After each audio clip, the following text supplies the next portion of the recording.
আসসালামু আলাইকুম। আমি রিয়াদ। নেটওয়ার্কিং টেকনোলজিস চ্যানেলে আপনাদের সবাইকে স্বাগতম। আজকের ভিডিওতে আমরা দেখব কিভাবে ভিসুয়ালিটি থেকে আপলিঙ্ক লেজার চেক করবেন এবং প্রতিটি পন পোর্ট থেকে কত করে লেজার বের হচ্ছে। তো আমরা প্রথমে ওএলটিতে লগ ইন করবো।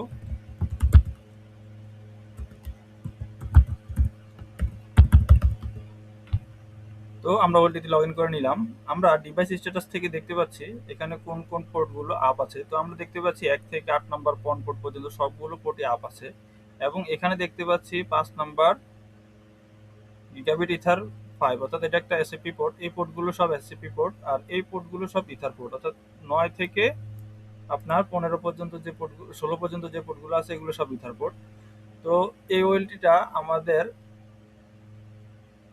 GE5 এসএপি দিয়ে আপ করা। তো আমরা চলুন দেখি কোথা থেকে আমরা এই GE5 যে পোর্টে যে এসএপিটা লাগানো আছে ওই এসএপি ইনফরমেশন কোথা থেকে দেখব, প্লাস এই পোর্টে কত লেজার রিসিভ করছে সেটা দেখব। ওএলটি কনফিগারেশনে ক্লিক করার পর আমরা এখানে আপলিঙ্ক পোর্টে ক্লিক করব। তো আমরা দেখতে পাচ্ছি GE5 এ একটা এসএপি মডিউল লাগানো আছে। এখানে পুরো ইনফরমেশন দেওয়া আছে। তো আমরা একে একে বলে দিচ্ছি। তো GE5 এ যে মডিউল এসএপি মডিউলটা আছে এটা টেম্পারেচার আছে 31 এবং ভোল্টেজ আছে 3 এবং এখানে কিছু কারেন্ট পাস হচ্ছে যেহেতু এটা একটা ইলেকট্রিক্যাল মডিউল।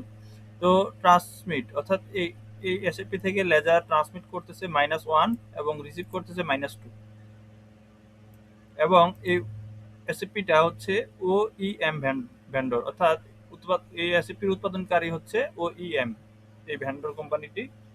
এই ভেন্ডররা এই এসএপিটা তৈরি করেছে এবং এই এসএপির মডেলটা হচ্ছে 1330। আমরা জানি 10G এসএপি মডিউলের দুইটা মডেল হয়, অর্থাৎ দুইটা মডেল মিলে একটা পেয়ার, অর্থাৎ পেয়ার হয়ে তারা কাজ করে। এক প্রান্তে যদি 1330 লাগানো থাকে অপর প্রান্তে 1270 লাগানো আছে। তো এই প্রান্তে যেহেতু 1330 লাগানো আছে অপর প্রান্তে অবশ্যই 1270 লাগানো আছে। তো আমরা দেখতে পেলাম কিভাবে ওএলটিতে আপলিঙ্ক পোর্টে লেজার চেক করতে হয়। আচ্ছা, এবার একটু নিচের দিকে চলে আসি। আমরা দেখতে পাচ্ছি যে GE5 পোর্টটা আপ আছে এবং এটা একটা 10G পোর্ট এবং GE10 এ একটা ইথার কেবল দিয়ে অন্য আরেকটা ওয়েলটি আপ করা আছে। তো যেহেতু এটা ইথার পোর্ট সুতরাং এখানে লেজারের কোনো বিষয় নেই। আর আপনার ওয়েলটিতে কোন কোন পোর্টগুলোতে আপনি এসএপি মডেল ইউজ করতে পারবেন সেটা এখানে সিরিয়াল ওয়াইজ দেয়াই আছে, বলেই দেওয়া আছে যে অপটিক্যাল ট্রান্সসিভার, দ্যাট মিনস এই পোর্টগুলোতেই শুধুমাত্র আপনি এসএপি মডিউল ইউজ করতে পারবেন। চলুন তাহলে এবার দেখি কোথা থেকে পন মডিউলের লেজার চেক করবেন। আমরা যদি নিচের দিকে লক্ষ্য করি এখানেই আসে পন। তো আমরা যদি পনে ক্লিক করি তাহলে আমাদের পনের ইনফরমেশনগুলো শো করবে। তখন আমরা পন মডিউলের লেজারগুলো দেখতে পাবো। তো দেখতে পাচ্ছি আমাদের ওএলটিতে এখানে টোটাল 8টা পন মডিউল লাগানো আছে এবং সবগুলো পন মডিউল থেকে কত লেজার বের হচ্ছে সেটা ট্রান্সমিট পাওয়ারে দেখতে পাচ্ছি এবং কোন পন মডিউলটা কোন ভেন্ডরের তাও এখানে উল্লেখ করা আছে এবং পন মডিউলের ওয়েভলেন্থ সবসময় হয় 1490। পন মডিউলের ওয়েভলেন্থ হচ্ছে সবসময় 1490, দ্যাট মিনস সে যেই ওয়েভলেন্থে লেজার পাস করে সেটা হচ্ছে 1490। আচ্ছা, তো এখানে দেখছি যে কোন এক নম্বর পন পোর্টে যে মডিউলটা ইউজ করা আছে সেটা হচ্ছে ওইএম ভেন্ডরের পন মডিউল এবং এটা থেকে লেজার বের হচ্ছে 9। তো বুঝতে পারছেন যে ওইএম দুইটা ভেন্ডরের এসপি পন মডিউল থেকে যেহেতু 9 করে লেজার বের হচ্ছে এবং জিবিক্স থেকে 8 বের হচ্ছে, ভিসুয়াল থেকে 10 বের হচ্ছে, সিডাটার থেকে 7 বের হচ্ছে, ভিসুয়াল থেকে 9 বের হচ্ছে। তো এবং ভিসুয়াল থেকে 10 বের হচ্ছে।